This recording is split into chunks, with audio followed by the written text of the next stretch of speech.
Rocket. Salut tout le monde, salut YouTube, on se retrouve dans cette nouvelle vidéo. Au cas où vous ne me connaissez pas encore, je suis Shikami et j'ai déjà fait plein de tutos sur ma chaîne qui pourront sûrement vous aider si vous êtes streamer débutant. Mais le sujet de la vidéo d'aujourd'hui, ça va être les erreurs de streamer à ne pas faire sur Twitch. C'était une vidéo que je voulais faire depuis un petit moment. Alors je sais qu'il y a déjà d'autres youtubeurs qui ont abordé ce sujet, mais le but de cette vidéo, c'est pas d'en faire un copier-coller de ce qui a déjà été dit. Forcément, il va y avoir des points qui se ressemblent un petit peu parce que c'est notre vécu de streamer tout simplement qui parle. Mais rassurez-vous, je serai là pour vous donner des petites informations et pistes supplémentaires que vous n'avez jamais vues ailleurs. Et restez bien jusqu'à la fin de la vidéo car le dernier conseil va être très déterminant et va sûrement impacter votre vision du streaming. Par le passé, j'ai dû faire pas mal de ces erreurs. Si vous en prenez conscience dès le début et que vous retenez les conseils que je vais vous donner dans cette vidéo, vous allez progresser sur Twitch bien plus rapidement que d'autres qui ne l'auraient pas vu. Et bien sûr sans raccourci et de manière totalement saine. On pourrait passer à la suite de la vidéo, mais je me dois de faire le rappel que si jamais celle-ci te plaît, tu peux mettre un like pour me soutenir ou lâcher un commentaire, ça me fera très plaisir aussi. Et si jamais tu as des questions par rapport à mes vidéos ou le streaming en général, je t'invite à aller me rejoindre sur ma chaîne Twitch pour que j'y réponde avec ma voix. C'est bon, on va pouvoir passer dans le vif du sujet. La première erreur que je vais aborder dans cette vidéo, ça va être tout simplement faire sa pub n'importe où et n'importe comment. Notamment, je le vois beaucoup sous mes tutos.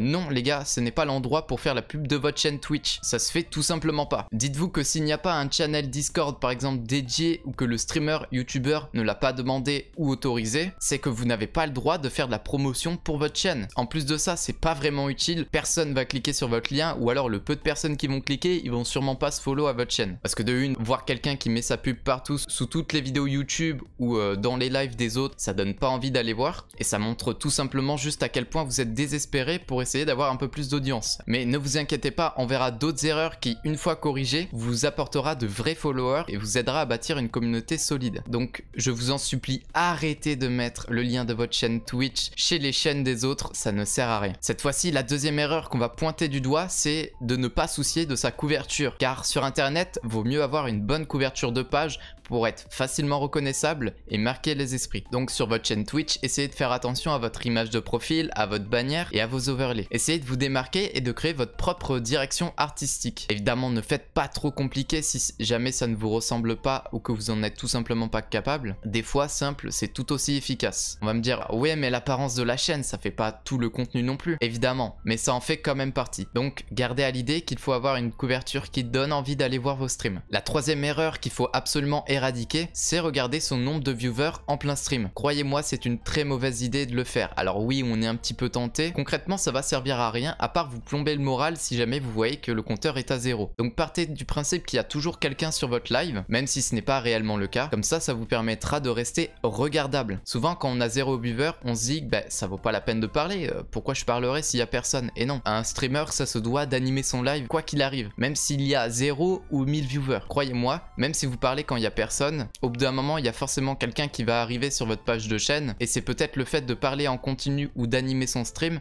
qui va vous aider à impliquer le viewer sur votre stream. Après, je dis pas non plus qu'il faut jamais regarder ses stats Twitch, mais il faut le faire uniquement lorsque le live est fini. Quatrième erreur qui rejoint un petit peu celle que j'ai dit avant, c'est de rester passif sur votre stream. Il faut toujours qu'il y ait quelque chose à faire pendant que vous êtes en stream. Parlez, qu'il y ait le moins de temps mort possible. Si jamais il y a du monde sur votre chat, vous pouvez essayer d'engager la conversation avec vos viewers, leur demander ce qu'ils ont fait dans leur journée, s'ils vont bien, etc. Et si jamais c'est pas trop votre délire de prendre des nouvelles, vous pouvez tout simplement décrire ce que vous faites à l'écran si vous êtes en train de jouer à un jeu vidéo, c'est quoi votre game plan, etc. etc. Alors peut-être qu'au début, meubler un stream, c'est pas toujours facile, mais vous allez voir que plus vous essayez, plus ça va venir naturellement. Vous pouvez même raconter votre propre journée ou des petites anecdotes qui vous est arrivé en stream. Et surtout important, n'hésitez pas à prendre des notes si jamais il y a quelque chose que vous voudrez raconter en stream. Comme ça, vous l'oublierez pas. La cinquième erreur, c'est souvent lorsqu'on débute dans le streaming, c'est ne pas du tout se soucier sur quel jeu on va streamer. Attention, ne vous dites pas que si vous jouez à Fortnite ou à LoL, vous allez attirer plus de viewers. Non, pas du tout. C'est même plutôt le contraire. Choisissez bien le jeu que vous souhaitez partager au monde entier. Et tout simplement évitez de streamer des jeux qui sont déjà saturés de streamers. Et une autre petite astuce, essayez de ne pas changer trop rapidement de jeu. Car ça va être très dur si vous partez de zéro, d'essayer de créer une audience alors que le jeu que vous streamez change toutes les semaines. D'ailleurs, attendez, ça me rappelle une autre petite erreur, mais attends, c'est laquelle déjà? Ah oui, streamer de manière aléatoire, c'est la 6e erreur. Même si vous commencez dans le streaming, peu importe, faites un planning. Je vous assure que c'est l'un des meilleurs outils pour les streamers. Ça montrera tout simplement à quel quel point vous êtes régulier et à quelle heure les viewers vont pouvoir vous retrouver. Au début, même si vous n'êtes pas très chaud, je sais que c'est dur de s'imposer un planning, essayez quand même. Vous verrez qu'avec le temps, ça vous sera bénéfique et ce sera même plus du tout un problème. Surtout que c'est votre planning, donc vous avez le choix de vos propres horaires. Après, même si vous avez beaucoup de temps libre, je vous conseille de ne pas mettre des journées entières de stream. Le plus raisonnable, c'est de stream quelques fois par semaine, pas tous les jours non plus, et de faire des streams d'une durée d'environ 2-3 heures. Au-delà, vous risquez de vous fatiguer pour rien, parce que c'est pas avec l'algorithme de Twitch que vous allez être le plus mis en avant en streamant longtemps. Et le planning, vous pouvez le créer directement dans l'onglet programme de Twitch et le publier sur vos réseaux sociaux par exemple. Comme ça, vous allez mettre au courant un maximum de monde qui vous suit pour vos prochains streams. On va désormais passer à l'avant-dernière erreur, streamer sans se regarder. Alors qu'est-ce que je veux dire par là? Je veux pas dire que pendant que vous êtes en train de streamer, vous avez une deuxième fenêtre ouverte et vous êtes en train de vous regarder. Non, ça n'a aucun sens. Je veux tout simplement dire qu'en fait, il faut prendre du recul sur vos streams. Une fois que vous n'êtes plus en train de streamer, regardez la rediffusion de votre dernier live. Le but du jeu, ça va être de se mettre à la place du viewer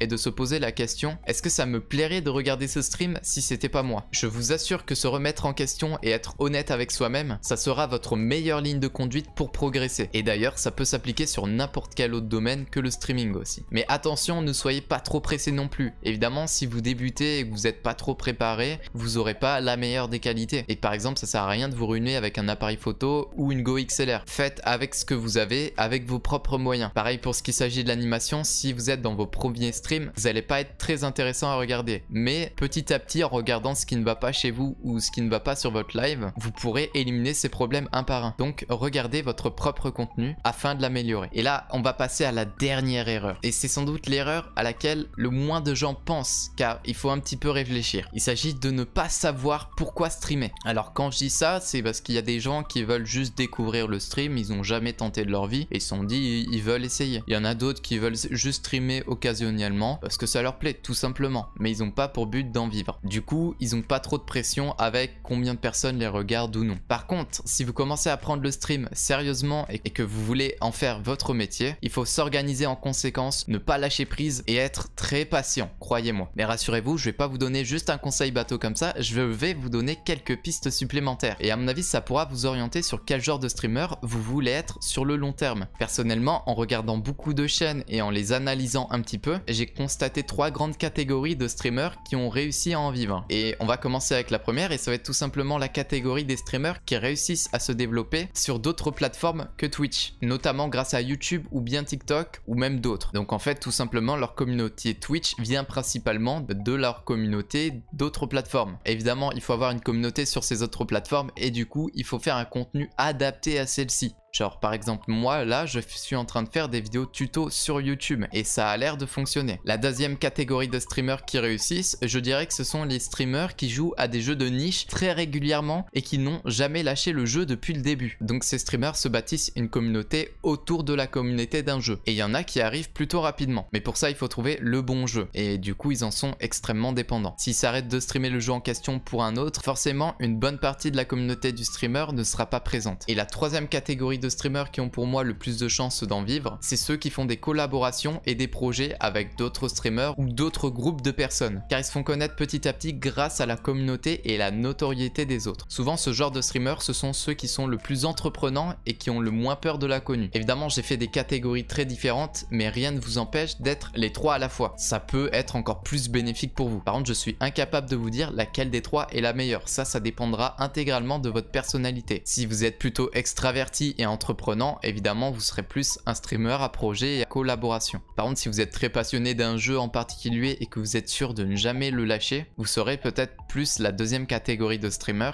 Et enfin ceux qui préfèrent un petit peu plus la sécurité et qui ont du contenu qui apporte de la valeur aux autres, ça peut être des tutos sur YouTube, du divertissement sur TikTok, etc. Alors eux ils seront plutôt dans la première catégorie des streamers que j'ai cités. Spoiler alerte, je suis dans celle-ci. Je vais pas trop développer non plus, exprès pour voir si ça vous intéresserait que j'en fasse une vidéo à part entière, avec peut-être des exemples plus concrets.